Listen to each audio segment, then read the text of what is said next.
இன்னொருத்தருடைய பிரச்சனையை கையாளுறதுக்கு ஐடியா கொடுக்குறாளுங்க நம்ம மிதுன ராசிக்காரர்கள்.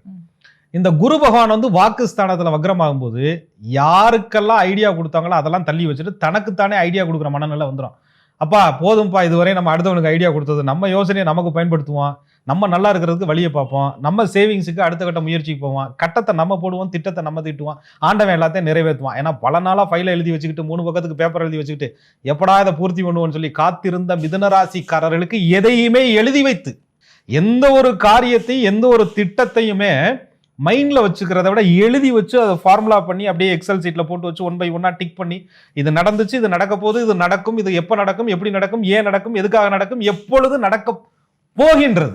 அது வந்து மிதுன ராசியினுடைய நீங்க சொன்ன மாதிரியான ஒரு எதிர்பார்ப்பு. அந்த எதிர்பார்ப்பை குருபகவான் வக்ரமானவனே ஒரு 100 நாள் இருக்கு, அந்த 100 நாளுக்குள்ள கம்ப்ளீட் பண்ற வேலையை குரு பகவான் சூப்பரா பார்ப்பாரு. ஆனா மிதுன ராசிக்காரர்கள் பக்கம் பக்கமா எழுதி வச்சிருக்கீங்க, 50 பையில நீட்டிடாதீங்க. ஏன்னா இருக்கிற நாள் கம்மி. ஏதாவது 2 கோரிக்கையை வைங்க, 2 விஷயம் நடக்கட்டும்னு வேண்டிக்கங்க. நிச்சயமாக உங்களுக்கு அந்த கோரிக்கை என்பது வக்ரத்தில் குரு இருக்கும்போது மிதுன ராசிக்காரர்களுக்கு நிறைவேறும் விதமாக அமையும்.